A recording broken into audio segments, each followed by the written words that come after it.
convidar os irmãos que abram as suas Bíblias na primeira epístola a Timóteo, capítulo de número 4. Nós vamos dar continuidade nos nossos estudos na primeira epístola de Timóteo.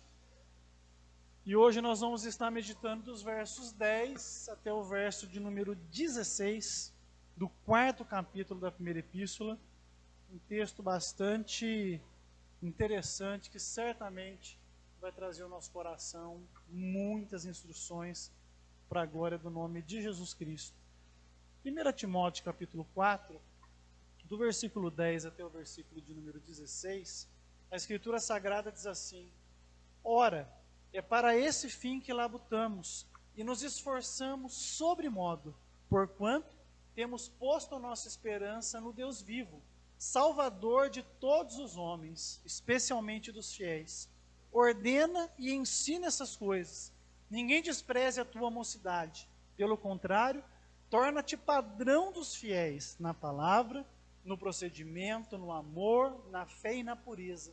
Até a minha chegada, aplica-te à leitura, à exortação, ao ensino. Não te faças negligente para com o dom que há em ti, o qual te foi concedido mediante profecia, com a imposição das mãos do presbitério. Medita estas coisas e nelas sê diligente, para que o teu progresso a todos seja manifesto. Tem cuidado de ti mesmo e da doutrina.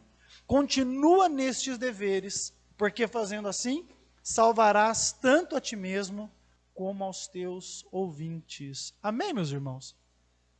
Na quarta passada, a nossa irmã Nadi fez a exposição bíblica dos versículos 1 até o versículo 9, onde o apóstolo Paulo dá continuidade nas instruções que seriam transmitidas a Timóteo, o seu discípulo, para que ele conseguisse colocar em ordem a casa de Deus e todos os desafios que os falsos mestres trouxeram ali na igreja de Éfeso. Os irmãos se recordam que no versículo 1, ele faz uma alerta muito forte a Timóteo com respeito à proliferação das falsas doutrinas, dos ensinos de demônios. No versículo 2, ele se recorda a Timóteo de que os falsos mestres estariam espalhando tais ensinamentos para poder perverter a obra de Deus. E ele, por fim, encoraja Timóteo para que labute com muita força pela vida eterna.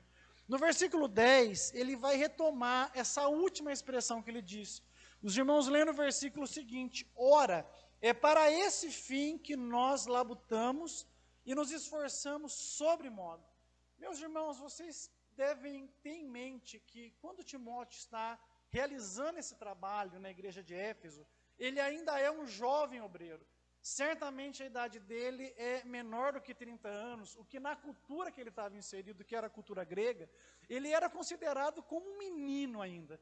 Então eu imagino quão desafiador foi para esse obreiro ter que lidar com o peso da sua idade, com o peso de encarar falsos ensinadores, com o pouco prestígio que ele tinha, porque afinal de contas quem corrige não tem prestígio, não é verdade? Nós amamos quem enche a nossa bola, mas odiamos quem puxa a nossa orelha. Então, certamente, Timóteo se vê nesse momento bastante sobrecarregado com o peso do seu ministério, com o peso da sua vocação. E nessa hora, essa palavra de Paulo é muito importante para encorajá-lo. Paulo fala, é para esse fim, Timóteo, que nós estamos labutando e nos esforçando bastante. Que fim é esse? É aquilo que ele disse para Timóteo no versículo número 8. Nós temos uma promessa, e que promessa que é essa? A promessa da vida eterna. Louvado seja Deus.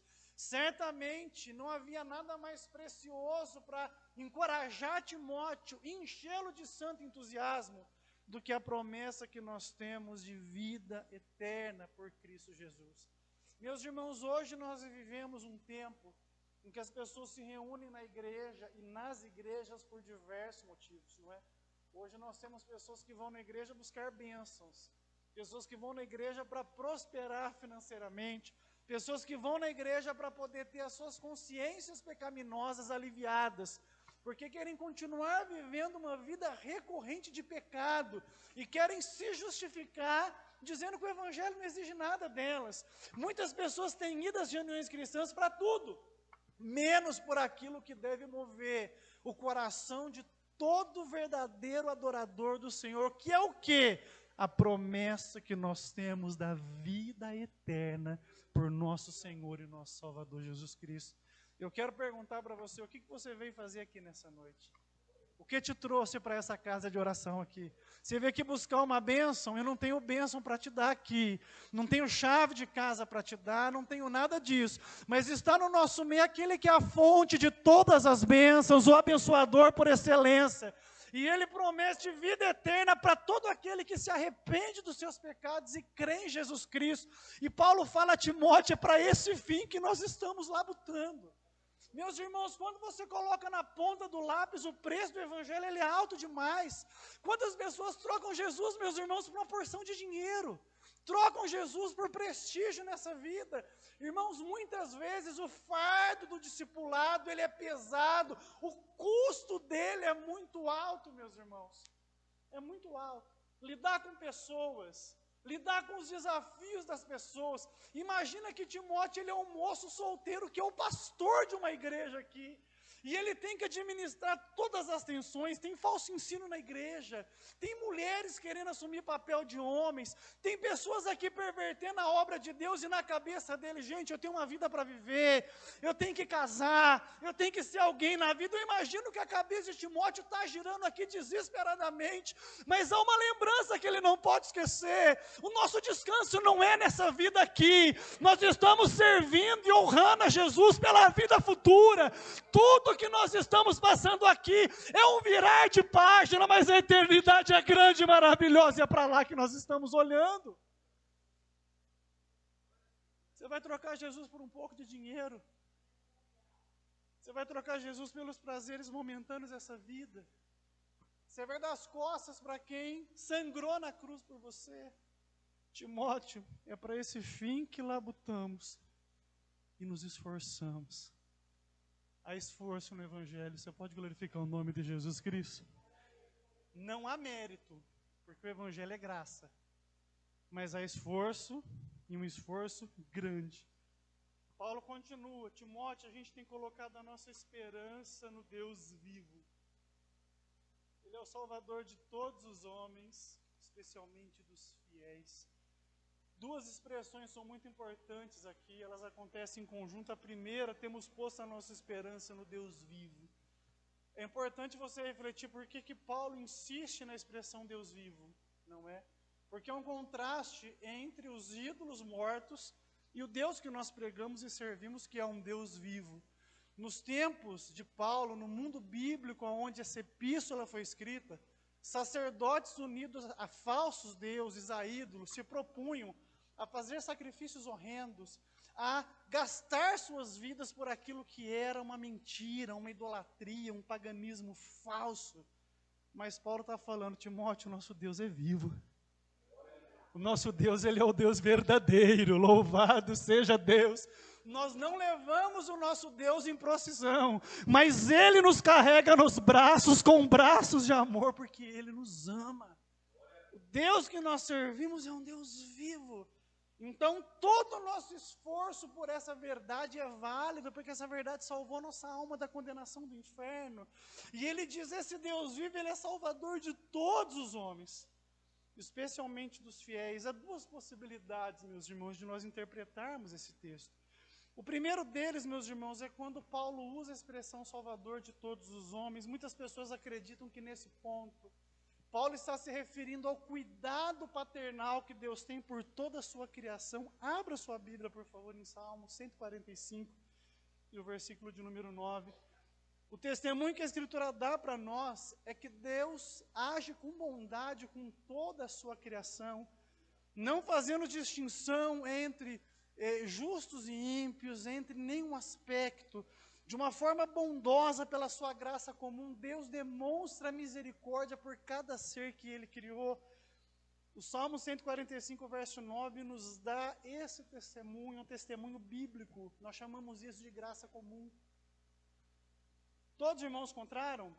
Salmo 45, verso 9, a Escritura diz assim: o Senhor é bom para todos, e as suas ternas misericórdias permeiam todas as suas obras. Louvado seja Deus. Você acredita que Deus é bom com você? Pode glorificar o nome dele? Deus, ele é bom, ele é bondoso. A Bíblia diz que ele faz cair a chuva sobre justos e sobre injustos, não é? O ar que ele provisiona enche o pulmão do ímpio e do crente. A terra que produz o seu fruto alimenta o ímpio e o crente. Deus, ele é bom indistintamente, isso é graça comum. Além disso, nós vemos a bondade de Deus quando ele restringe o nosso pecado e adia o seu julgamento a nosso respeito. Abra sua Bíblia em Romanos, capítulo 2. Nós vamos fazer a leitura do verso 3 até o verso de número 6 e depois o versículo 15. Romanos, meus irmãos, capítulo 2. Abra sua Bíblia. Está na Bíblia, irmãos, depois de Gênesis e antes de Apocalipse.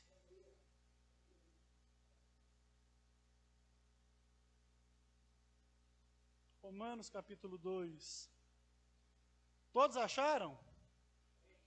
A Escritura diz assim do verso 3 ao 6. Tu, ó homem, que condenas os que praticam tais coisas e fazes as mesmas, pensas que te livrarás do juízo de Deus? Ou desprezas a riqueza da sua bondade e tolerância e longanimidade, ignorando que a bondade de Deus é que te conduz ao arrependimento? Mas segundo a tua dureza e coração impenitente, acumulas contra ti mesmo ira para o dia da ira e da revelação do justo juízo de Deus, que retribuirá a cada um segundo o seu procedimento. Meus irmãos, nós poderíamos ser muito pior do que somos, mas Deus restringe o avanço do pecado no nosso coração, e isso é demonstração da sua bondade. Era para você ser muito pior do que você é, mas é uma obra de Deus restringindo o mal no nosso coração. Louvado seja Deus. Essa obra é eficaz nos salvos, e para nós há um crescimento na santificação. Mas para os ímpios, Deus restringe que eles sejam tão ruins quanto eles podem ser, senão esse mundo seria, irmãos, o inferno. Além disso, no verso 15, olha o que está escrito. Estes mostram a norma da lei gravada no seu coração, testemunhando-lhes também a consciência dos seus pensamentos, mutuamente acusando-os ou defendendo. Você veja que Deus é tão bom que mesmo naqueles que não temem o seu nome, Ele deixou a sua lei gravada no coração dessas pessoas. É por isso que nós vemos, mesmo no mundo não cristão, sinais de benevolência, princípios morais e éticos mínimos, porque Deus deixou na nossa consciência uma assinatura do que é sua vontade para a raça humana. Por isso, o pecado e o julgamento são restringidos até o tempo em que Cristo se manifeste. Então, os dias estão ruins. Quem está sentindo que os dias estão ruins, meus irmãos? Dá uma glória a Deus aí. Podia estar pior, mas Deus está segurando, meus irmãos. Deus está restringindo. O mal quer avançar, mas a mão eterna fala assim: você só vai até onde eu permito. Louvado seja Deus. Não é? Há uma obra de Deus nesse sentido. Então, quando a Escritura fala que Deus é o Salvador de todos os homens, alguns comentaristas acreditam que isso se refere ao fato de que, pela graça comum, Deus impede que o mundo seja tão ruim quanto ele pode ser, e demonstra misericórdia mesmo aos ímpios, porque isso faz parte da sua natureza amorosa.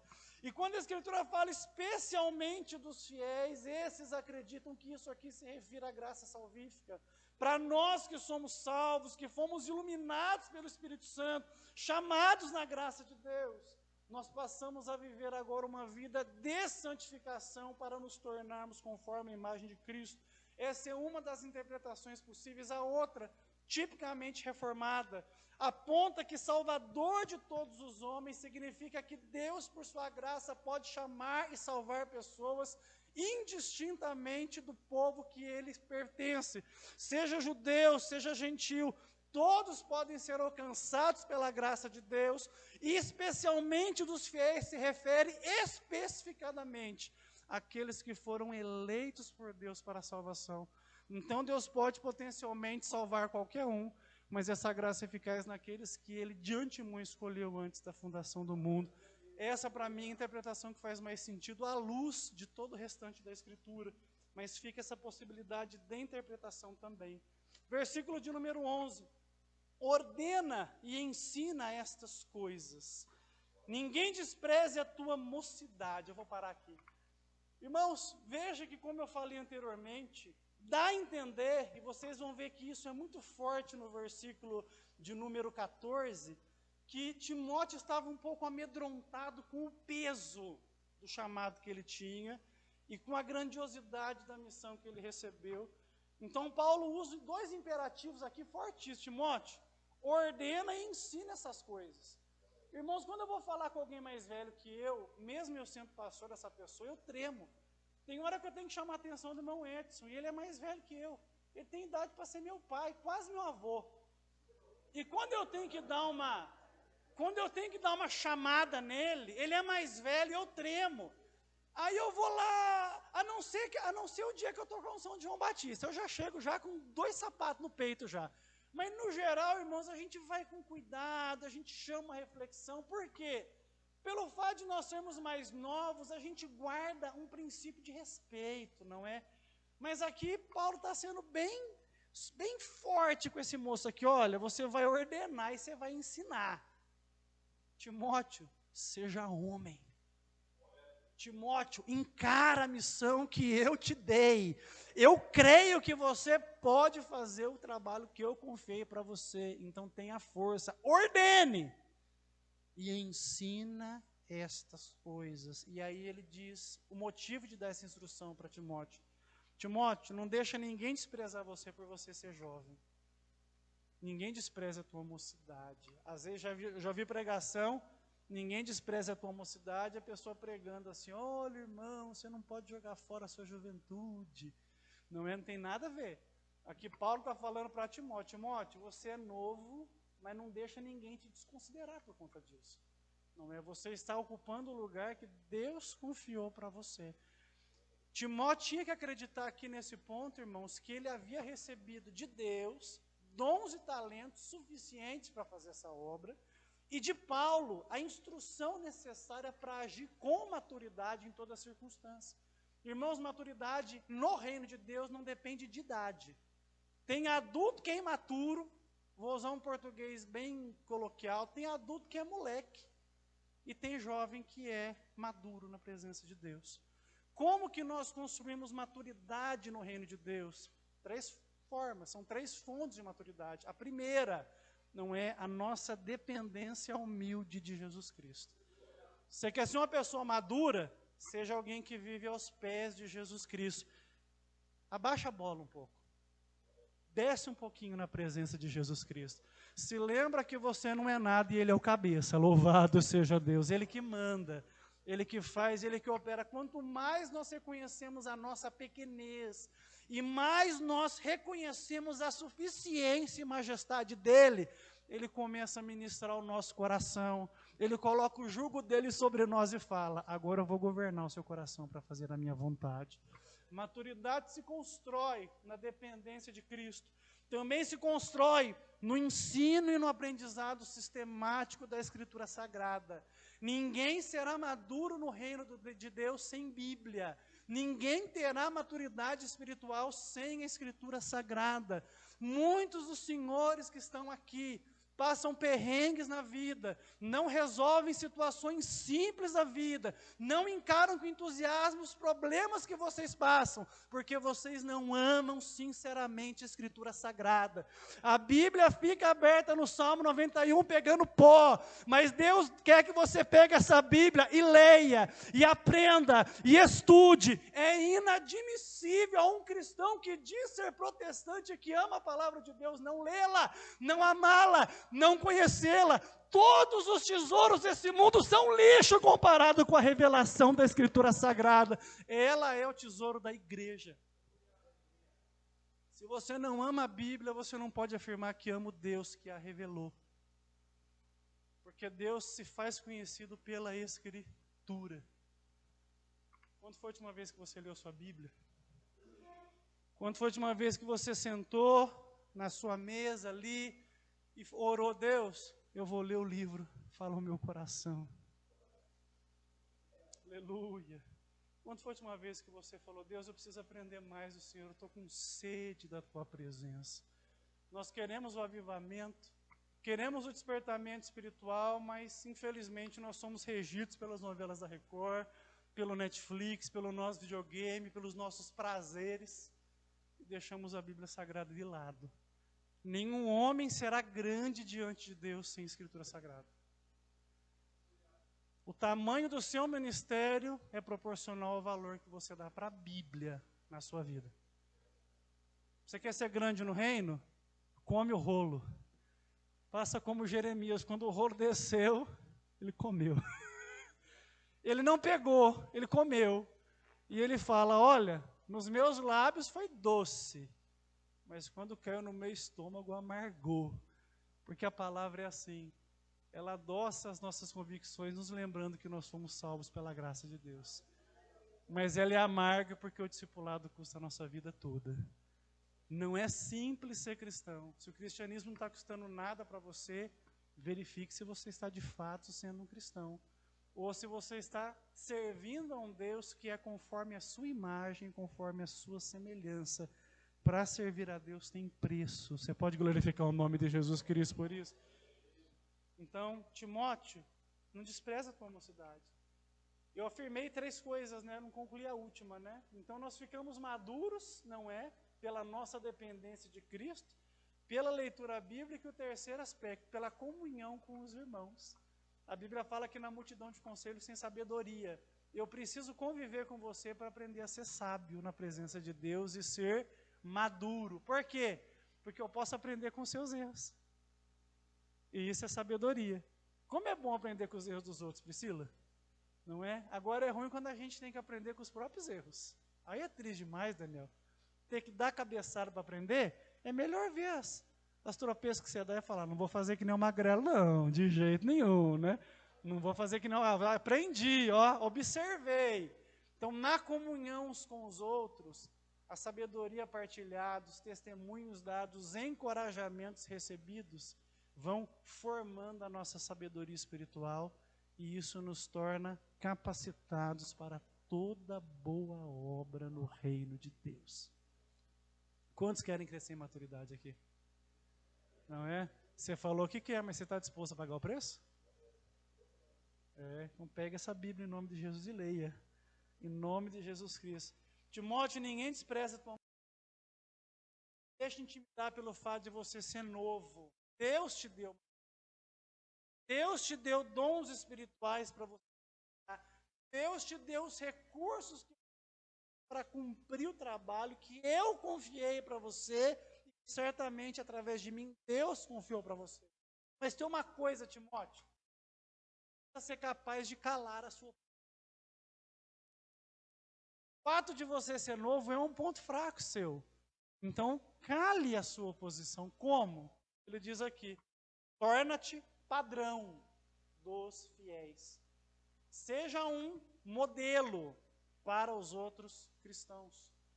Timóteo tinha que provar, pela sua vida piedosa, que ele estava ocupando aquela posição pelo mandato de Deus, cumprindo a vontade de Deus. Irmãos, todos os nossos discursos se encerram se a nossa vida não está de acordo. O maior fracasso que nós podemos viver como cristãos é se a nossa vida não corresponde à fé que nós professamos. E nesse aspecto eu não estou falando de observância legalista de usos e costumes, mas em viver uma vida coerente com a fé que nós temos. Nós precisamos ser reconhecidos como servos de Deus, como cristãos, como pessoas que tiveram um encontro de salvação com Jesus Cristo. Precisamos nos tornar como Timóteo tinha que ser, por ser um líder, padrão de todos. Nós precisamos ser modelos uns para os outros.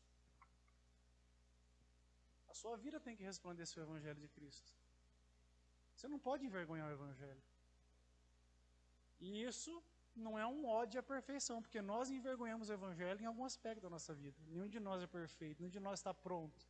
Mas existe uma distância que a gente tem que percorrer para diminuir, não é a distância do que nós somos com aquilo que nós deveríamos ser. O nosso crescimento espiritual é nós sermos cada vez mais coerentes com a nossa fé. Então, em muitos aspectos, a gente vai falhar, a gente não está pronto ainda. E graças a Deus que Deus é paciente com a nossa santificação. A partir do momento que a Bíblia fala que através do sangue de Cristo nós somos reconciliados com Deus, é como se Deus dissesse assim para a gente: eu estou satisfeito com os avanços que vocês fazem, por menores que eles sejam. Então Deus não está bravão com você, querendo te pegar na curva, te dar um sacode, te agitar. Não. Deus fica satisfeito com os nossos avanços, por menores que eles sejam. Por quê? Porque a justiça de Cristo foi creditada na nossa vida. Deus se relaciona conosco pela justiça de Cristo, obtida na cruz onde Ele morreu, e através da sua ressurreição. Então, o que nós fazemos agora é crescer na nossa santificação sem temor, sem medo do inferno. Eu posso melhorar dia após dia seguro, porque a minha salvação foi conquistada na cruz de uma vez por todas, com o sangue que Ele derramou. Então eu cresço na santificação sem medo, mas com profunda responsabilidade, me tornando um padrão.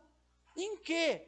Paulo apresenta aqui para Timóteo 5 pilares de uma vida que é padrão. E a gente pode seguir, mesmo não sendo um líder como Timóteo era, esses mesmos princípios, para vivermos um discipulado autêntico. A primeira coisa, Timóteo tinha que ser padrão na palavra. E palavra aqui não é escritura, irmãos, é na palavra mesmo. Como pastor, o maior trabalho que Timóteo tinha era relacionar-se e conversar com as pessoas. Então a palavra dele tinha que ser uma palavra firme. Ele tinha que ter um linguajar adequado. Ele tinha que ter um linguajar consciente, de crente, de cristão. Irmão, você tem que ser conhecido pelo seu linguajar. As pessoas têm que te ouvir falando e pescar. Esse é crente. Esse serve a Deus. Estou vendo pela palavra dele que ele é crente. Eu lembro uma vez, ainda no tempo que eu trabalhava em birô de fotolito, nem existe isso mais, né? As tecnologias vão mudando. E eu fui junto com um chefe, meu chefe naquele tempo, num birô de fotolito para ver o trabalho ali. E nós dois éramos cristãos. E ele cristão há muito mais tempo que eu. E chegamos lá, fomos recebidos ali pela representante, ela falou alguma coisa e ele disse, obrigado. E eu disse assim, Deus abençoe. E a moça na hora virou para mim, você é evangélico? Eu falei, pela graça de Deus. Aí meu chefe falou, mas eu sou evangélico também. Aí ela falou, não, moço, é que ele falou, Deus abençoe, evangélico não fala obrigado. A cara do meu chefe foi para o chão. Mas evangélico pode falar obrigado. Mas o nosso linguajar nos denuncia. Não é? Como é que está o seu linguajar? Você anda mentindo muito? Anda falando muita gíria? Irmãos, agora eu estou vendo uns crentes falando aquela palavra que começa com FO e termina com DA direto, irmãos. Ah, tal coisa. E está bravo e yes. Coisa feia, irmãos. Sua boca tem que ser lavada no sangue de Jesus também. Coisa feia. Crente falando palavrão. Coisa feia. Coisa feia. Permita que Deus santifique o seu falar. Permita que Deus santifique as suas conversas.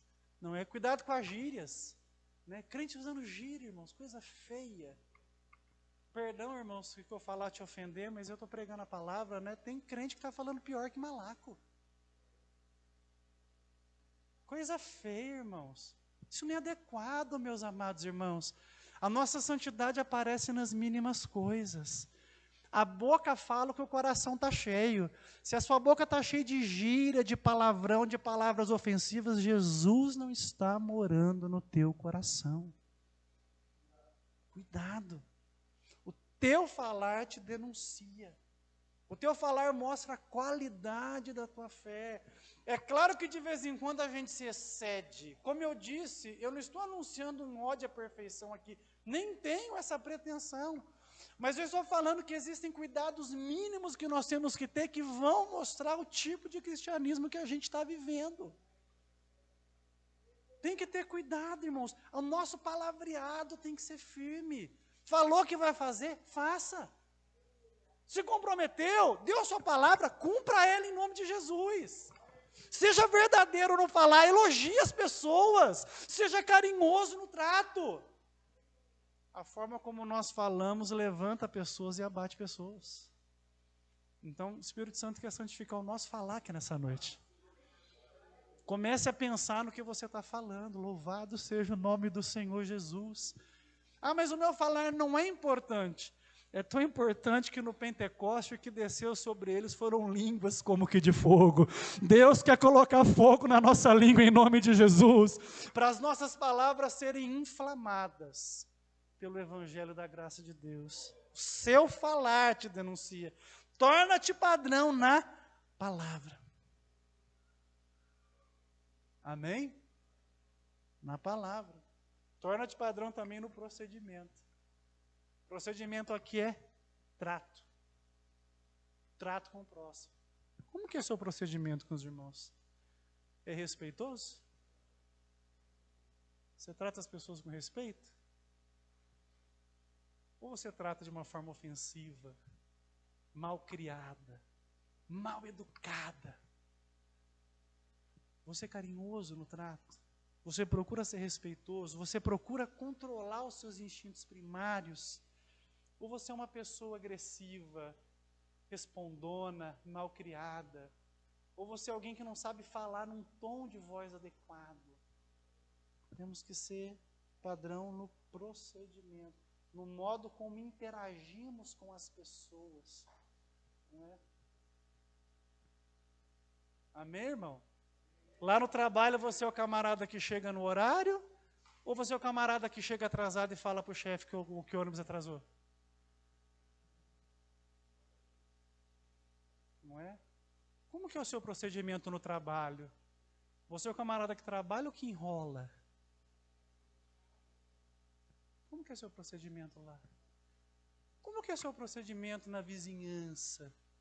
Você é o vizinho que arruma a calçada ou você deixa tudo sujo lá? O seu vizinho sabe que você é crente? Ou ele tem dúvida? Tem hora que eu acho que é porque de manhã canta louvor e à tarde xinga o marido. Como que é o seu procedimento? Ai, pastor, o senhor não pode continuar pregando sobre Jesus, sobre a cruz dele, sobre o sangue, sobre graça. Uma graça que não educa é desgraça. A graça de Deus se manifestou trazendo salvação para todos os homens, os ensinando a deixarem as paixões mundanas. Uma graça que não muda a tua vida é uma desgraça inventada pelo diabo. A graça de Deus educa e transforma. Cuidado com as pregações coach. Não é? Que falam que você nasceu para conquistar, mas não te lembram que você é um pecador que merece o inferno. E que não te instigam a viver uma vida santa, uma vida reta diante de Deus. Nós temos que ser padrão no procedimento. As pessoas têm que ter certeza no jeito como nós nos relacionamos que nós somos crentes. Cuidado, irmãos, com o trato com o sexo oposto. Não é? Então vai cumprimentar alguém, cuidado com os excessos. Tem uns irmãos que gostam de dar uns abraços estranhos nas irmãs, esfregando o corpo. Cuidado. Cuidado, o seu procedimento tem que ser santo. Tem umas irmãs que gostam de abrir o coração com um homem que não é esposo dela. Irmã, seu melhor amigo é teu esposo. Cuidado com o jeito que você fala com o sexo oposto. Eu vou falar sobre isso na pureza aqui também. Cuidado. O nosso procedimento é visto por um Deus que não tem culpado por inocente. Amém? Temos que ser padrão no amor, na capacidade de nos sacrificarmos pelo reino de Deus. Para Timóteo, que era um pastor, certamente passava na cabeça dele tudo que ele perdia, semana após semana, lutando pela igreja de Éfeso. Ele devia pensar em tudo. Eu estou aqui lutando contra esses falsos mestres aqui e eu não tenho chance de conhecer alguém para casar. Eu não posso ter uma profissão. Eu não posso ser alguém na vida. Tudo isso passava na cabeça dele. E Paulo fala para ele, seja um padrão no amor, Timóteo. Tenha amor pelo reino de Deus. Sacrifique-se pela igreja do Senhor Jesus Cristo. Irmão, líder que não é capaz de se sacrificar pela igreja, entrega o cargo em nome de Jesus. Não vale a pena. Não perca seu tempo, maldito é o que faz a obra do Senhor relaxadamente.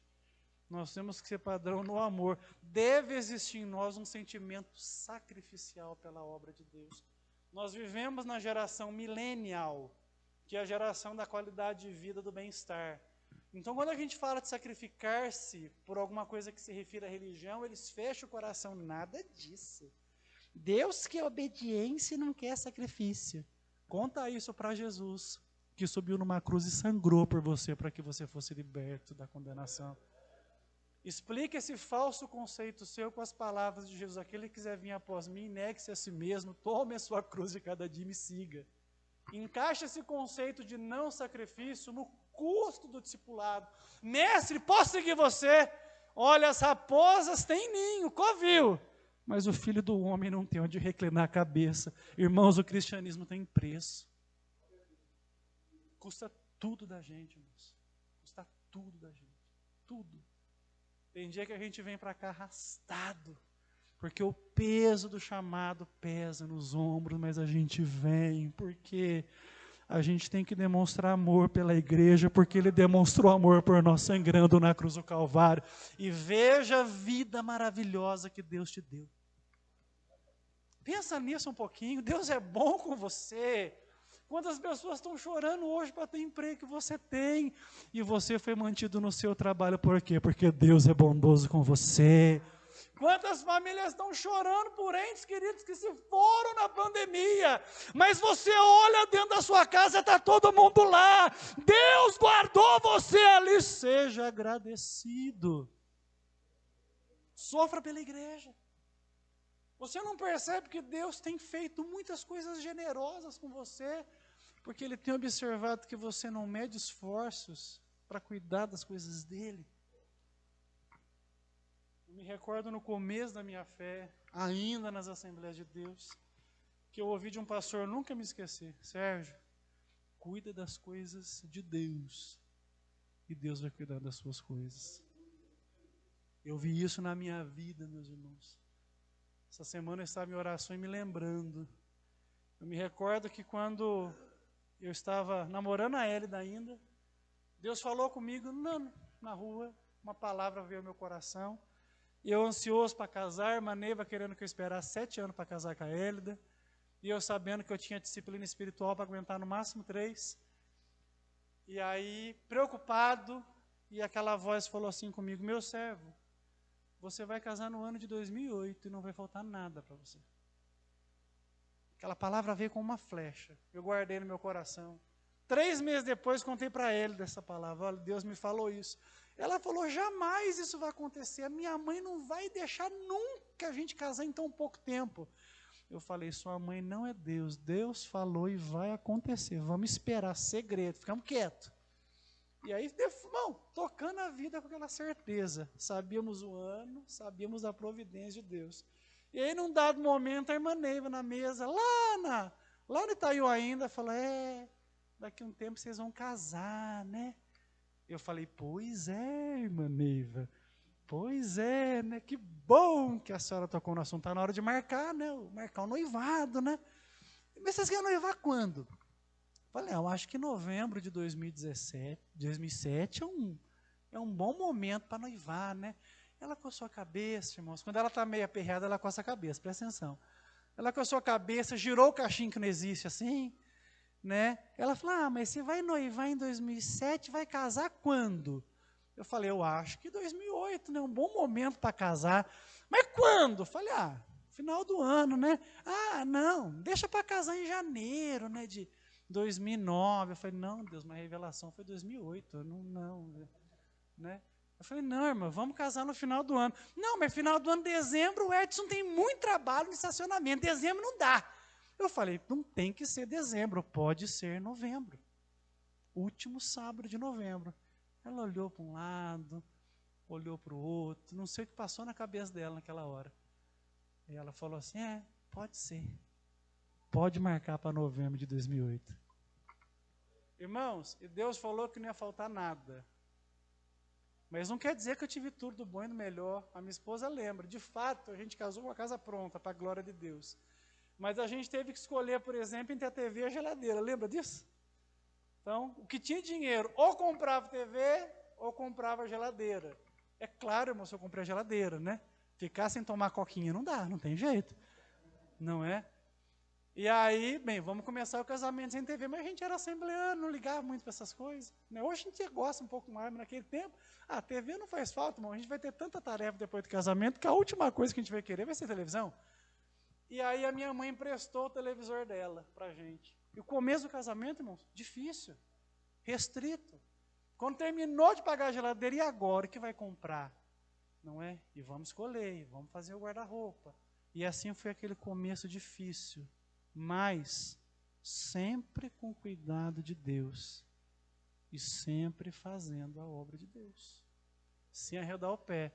E aí Deus foi alargando a tenda, porque quando Deus percebe que o nosso coração não está no dinheiro, Deus coloca recursos na nossa mão.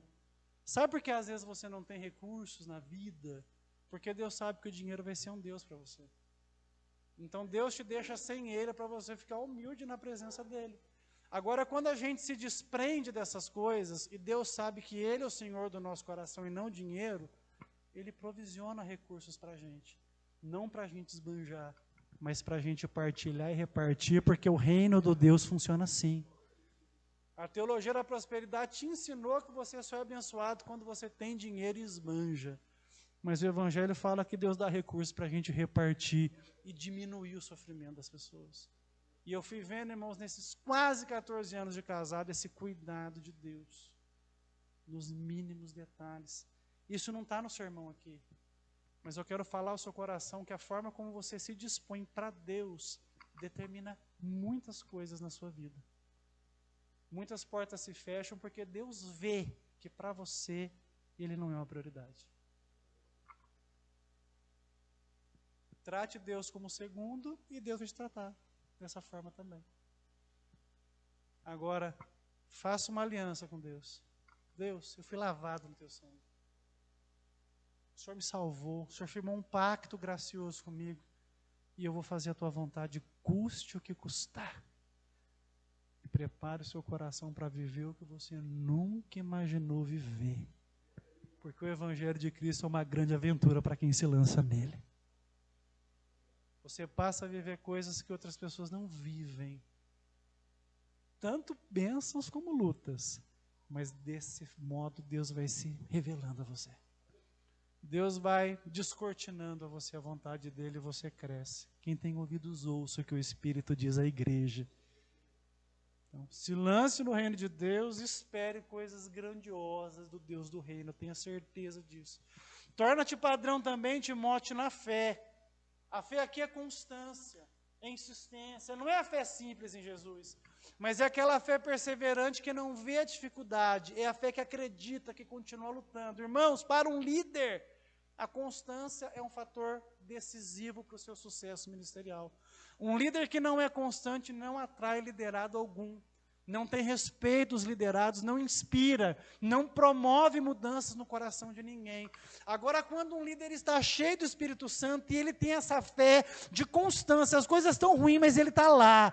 O mundo está desabando, mas ele está lá. As coisas estão fora do controle, mas ele continua. Essa fé contagia o coração das pessoas. E Deus quer colocar essa fé em corações aqui. Você tem desistido há muito tempo de muitas coisas, mas existe uma fé sobrenatural que Deus dá para nós. 1 Coríntios 12 fala do dom da fé, e nós temos no fruto do Espírito a fé e a fidelidade como um aspecto do caráter de Cristo em nós. Nós podemos continuar lutando, continuar enfrentando, porque Deus nos capacita para isso. Quando a gente contempla a eternidade, a gente aprende que a nossa leve e momentânea tribulação não há de se comparar com o peso de glória a ser revelado em nós.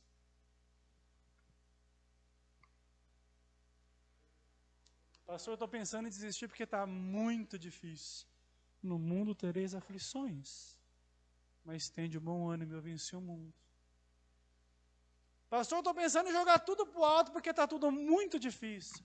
Difícil vai ser lá no inferno. Mas o que Deus preparou para a gente é sobrenatural. Aleluia. Louvado seja o nome de Jesus. Quando João foi tentar descrever, ele falou que você vai andar em ouro, meu irmão. Naquele lugar não vai entrar doença, não vai entrar maldição, não vai entrar pecado, não vai ter lágrima, não vai ter morte, não vai ter dor. Por quê? Porque já as primeiras coisas passaram. É por isso que nós labutamos. E é por isso que nós nos esforçamos sobremodo. Temos que ser também padrão na pureza. Pureza aqui é tipicamente pureza sexual. Temos que nos esforçar, meus irmãos, para vencermos a batalha de todo ser humano. A batalha pela pureza sexual. Irmãos, nós vivemos uma sociedade terrivelmente sexualizada. Quem acompanha o noticiário está vendo agora, irmãos, a insistência da mídia, da cultura, das músicas, de tentar normatizar comportamentos permissivos. Essas últimas 2 semanas o Brasil vibrou porque a Anitta se tornou o número 1 do Spotify, né? Com uma música chamada Envolver, em que ela fala de uma forma descarada das coisas sexuais que ela faz.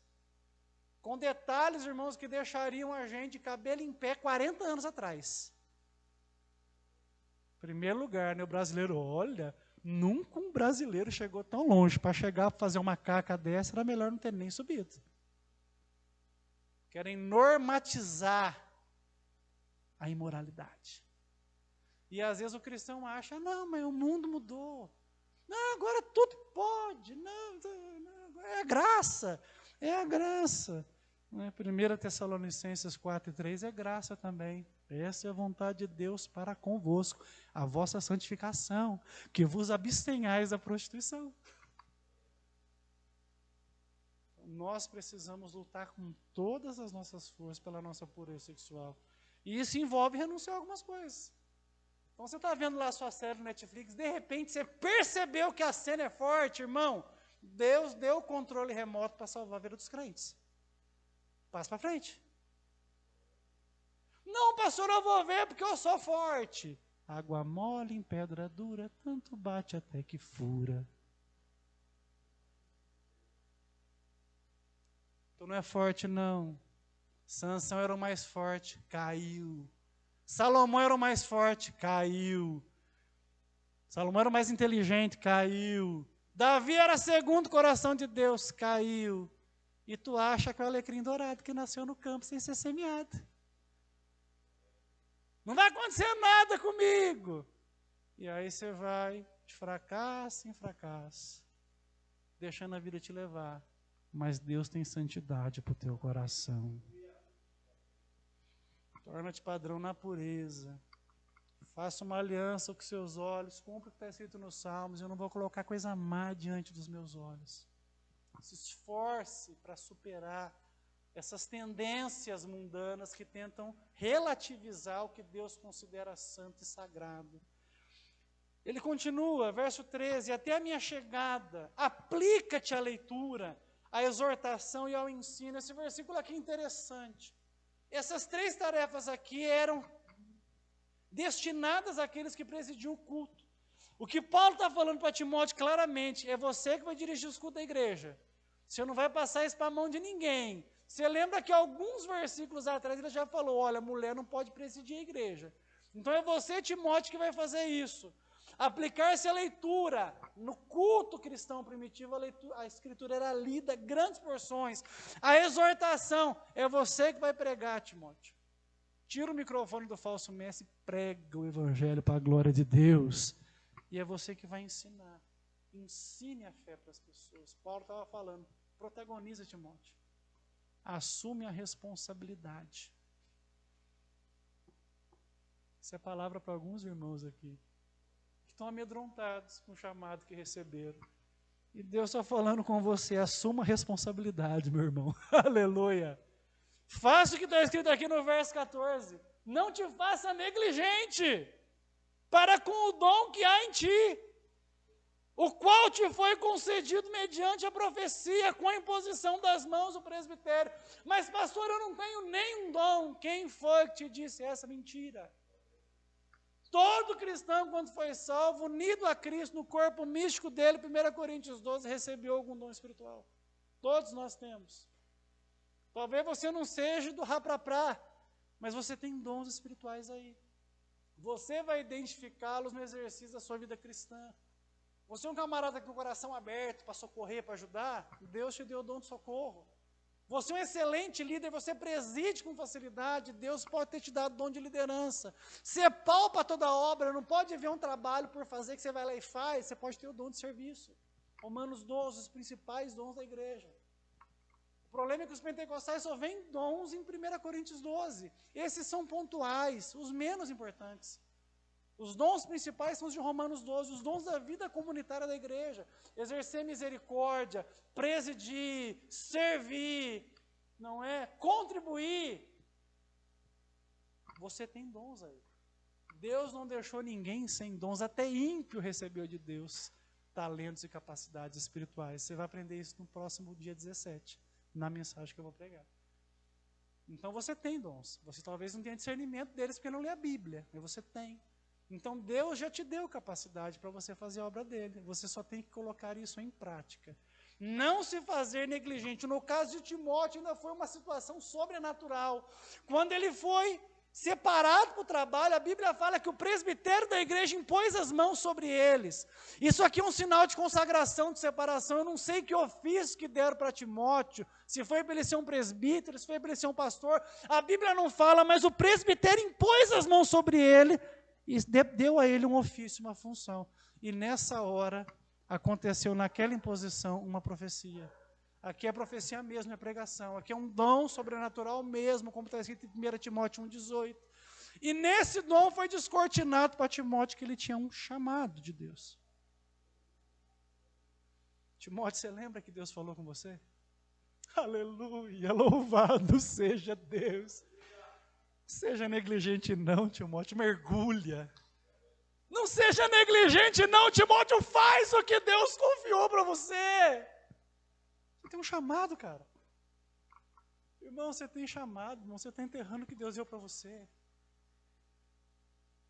Enterrando em pecados, em obstinação de coração e rebeldia, Deus chamou você. Como que você vai considerar algo menor o chamado de Deus? Irmão, ser chamado por Deus é mais importante do que ser presidente da república. Presidente senta numa cadeira temporal, é eleito por voto. Você foi chamado por Deus por divina eleição. Deus escolheu você para salvação. Te deu um trabalho na casa dele, te confiou algo que coloca pessoas no céu. Seja grato por aquilo que Deus te deu. Não te faça negligente com o dom que você recebeu. Medita nessas coisas e nelas ser diligente para que o teu progresso a todas seja manifesto. O nosso crescimento espiritual tem que ser notado pela comunidade, irmãos. Eu tenho que ser hoje mais crente do que eu fui ontem, por mais difícil que isso seja. Deve haver progresso na nossa vida. Vou fazer uma pergunta aqui para você. Há quanto tempo você está no reino de Deus? Tem progresso aí? Tem mudança? Está mais amoroso? Seu amor é mais sacrificial? Seus olhos são mais consagrados, seu linguajar é mais adequado, o seu cotidiano é mais cristão, ou você está regredindo? O seu progresso tem que aparecer. Deus te chamou para o progresso. Você pode glorificar o nome de Jesus Cristo por isso? Terminando, tem cuidado de ti mesmo e da doutrina.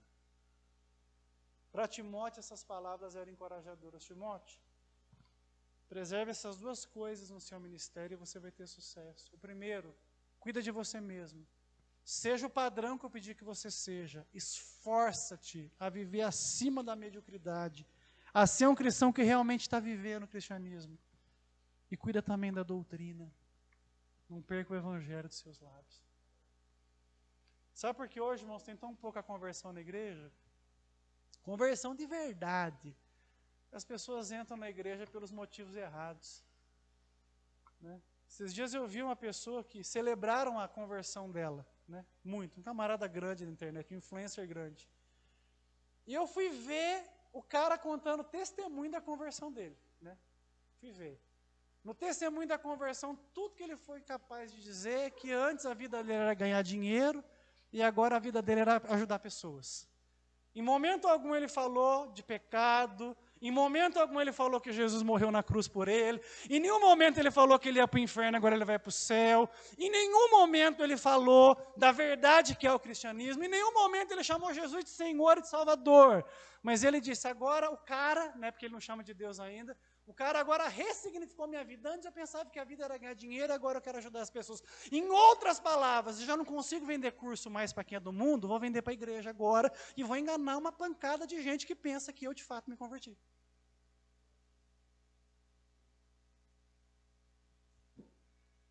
A gente tem que cuidar da doutrina. Cuidar da doutrina. A doutrina da igreja é céu e inferno. A doutrina da igreja é um Deus ensanguentado numa cruz morrendo por causa dos nossos pecados. A doutrina da igreja é que o Filho de Deus pisou na terra, viveu uma vida perfeita, morreu e ressuscitou o terceiro dia. A doutrina da igreja é que só existe um caminho para o céu chamado Jesus Cristo de Nazaré. E esse nome nós erguemos. A doutrina da igreja é essa. Qualquer outra coisa. Esses dias eu vi negócio, tá vendo, né? Pessoa grande aí. Postou uma fotinha dela orando no monte, né? Que é moda, né? Quando a gente quer mostrar que a gente é espiritual, a gente mostra então no monte, né? Estou aqui no monte gerando para a minha vida o inacreditável. E eu pensei, gente, imagina o apóstolo Paulo falando isso. No Novo Testamento inteiro, ele nunca falou que orou para gerar o inacreditável. Mas ele falou que ele orou para que Cristo fosse gerado dentro de nós. Para que a gente conhecesse a excelência do poder de Cristo e a sua presença. Irmãos, cuidado com o falso evangelho. Ele enche a tua bola, mas não muda o teu coração. Ele coloca você no lugar de Deus e tira você do reino. Mas o verdadeiro evangelho te humilha aos pés de Jesus Cristo e faz você confessar que Ele é o único digno de honra e de glória. E é esse evangelho, essa doutrina que Timóteo tinha que cuidar. Se o evangelho sair do púlpito, Deus sai da igreja. E a igreja passa a ser regida por demônios, que instigam o que está escrito em 1 Timóteo 4:1, falsos ensinamentos, falsas doutrinas, e por elas muitos caminham para a perdição. Mas se a gente retém o evangelho, irmãos, na imperfeição da nossa vida, o evangelho cumpre o seu papel e ele faz todas as coisas. E ao ouvir o evangelho, aqueles que Deus escolheu vão sendo resgatados e acrescentados à igreja, dia após dia. E a igreja cresce para a glória de Deus. Fique de pé em nome de Jesus Cristo.